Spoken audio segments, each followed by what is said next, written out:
Assalamualaikum warahmatullahi wabarakatuh. Anak-anakku selamat pagi, selamat berjumpa kembali untuk semester 2 yaitu pada IPA sama Bu Payem ya.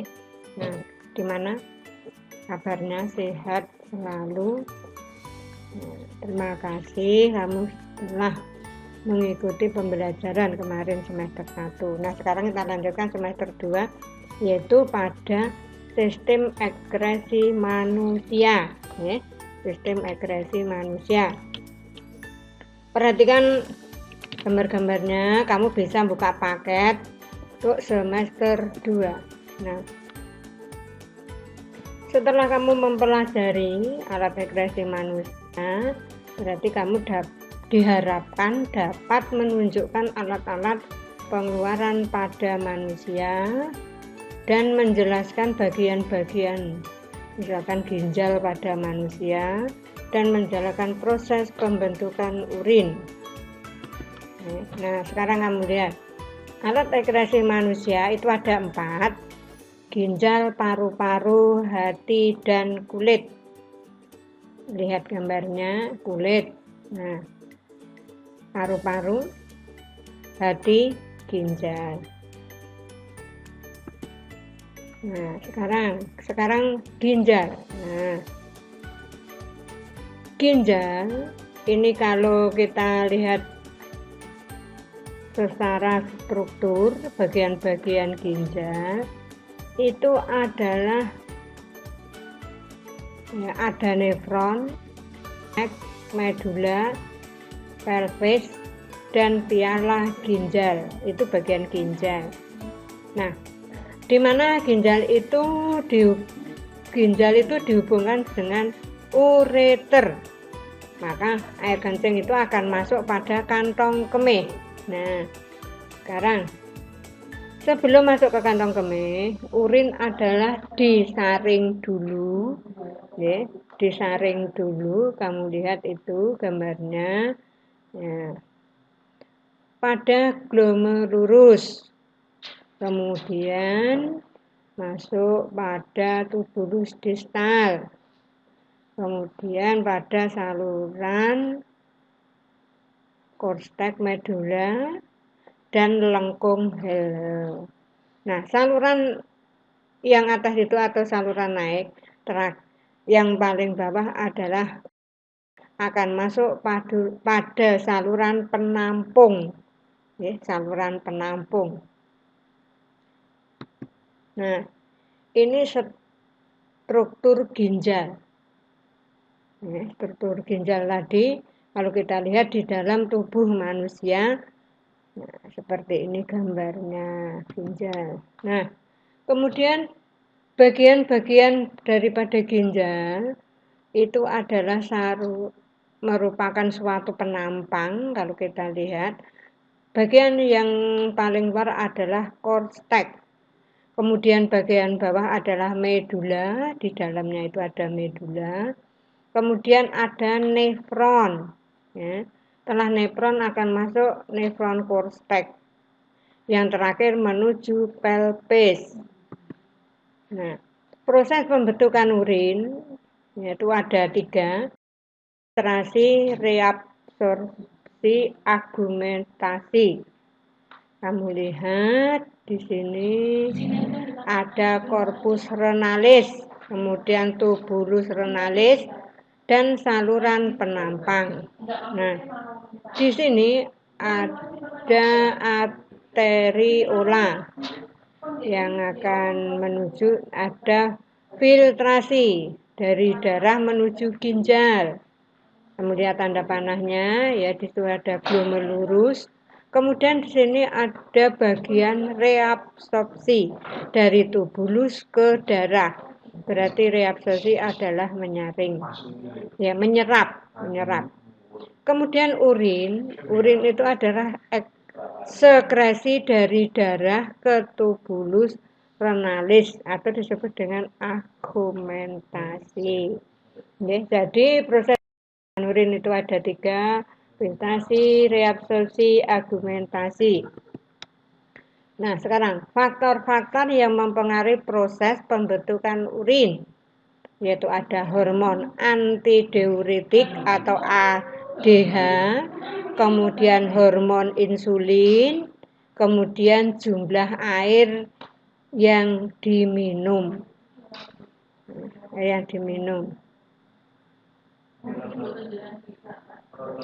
Di sini pada dehidrasi, ada kata-kata dehidrasi, itu karena ya kekurangan cairan. Nah, ini prosesnya.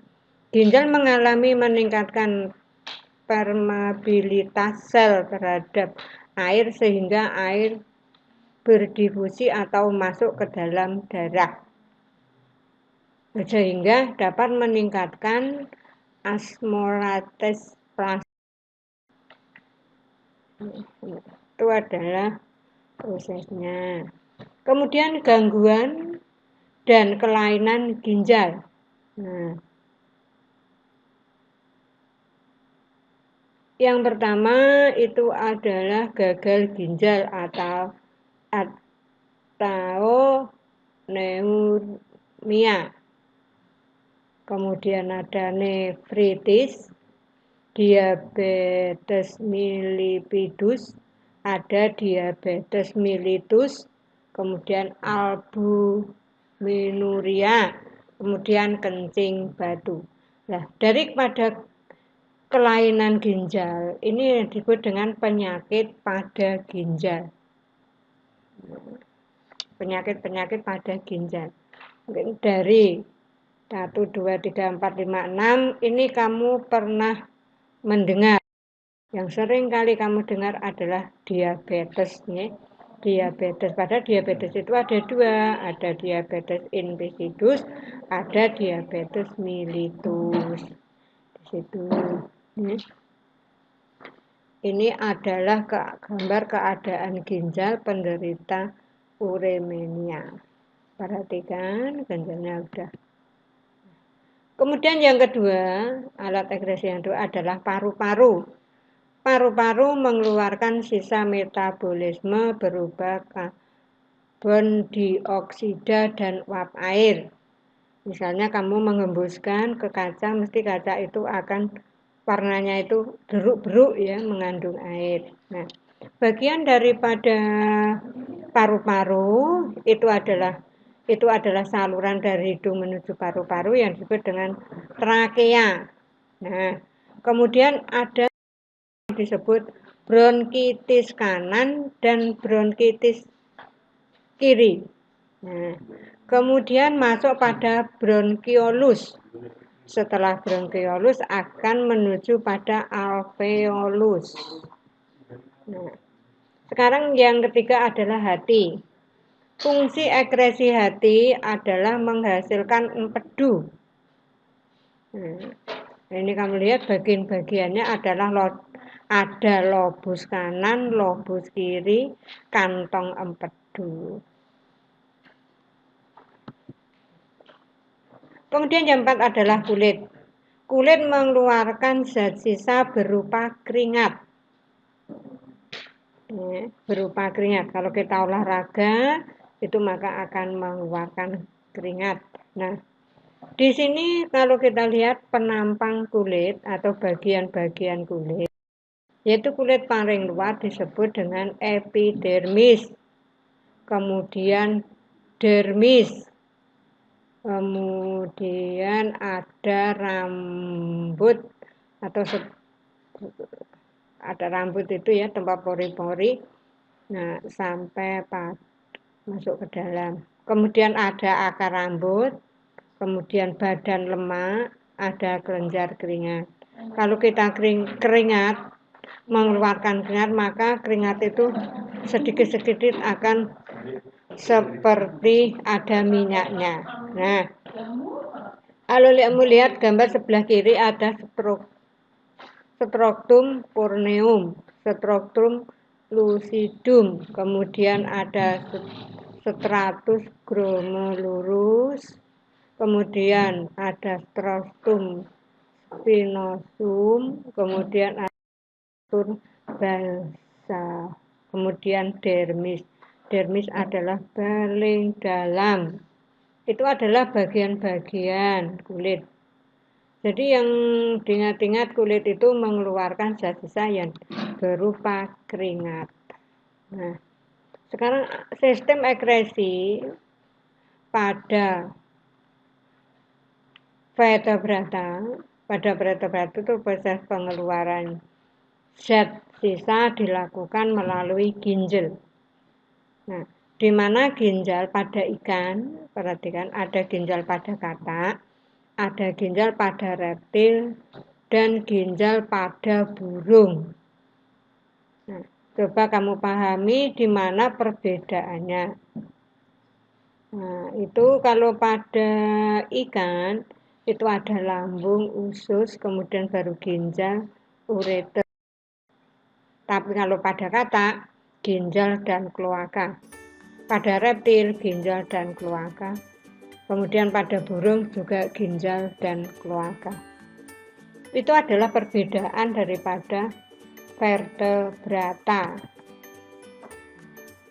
Sistem ekskresi pada cacing pipih, yaitu pada cacing pipih, proses pengeluaran zat sisa dilakukan melalui sel api dan nefridiator. Nefridiator itu adalah pada cacing. Kemudian pada cacing tanah, pada cacing tanah itu proses pengeluaran zat sisa itu melalui nefrostum dan nefridiator. Kemudian pada serangga, proses pengeluaran zat sisa itu melalui pembuluh Malpighi, itu pada serangga. Perhatikan gambar. Nah, itu adalah bagian-bagian daripada alat ekskresi. Dengan memperhatikan gambar tersebut, bisa kamu catat dan pahami bagaimana kamu membedakan antara manusia dengan hewan vertebrata. Di rumah kamu harus aktif, nggih. Aktif. Nah, demikian tadi keterangan pada alat ekskresi pada ya. Kita bisa ketemu untuk minggu depan dengan pembahasan yang lain. Sekian dulu. Assalamualaikum warahmatullahi wabarakatuh.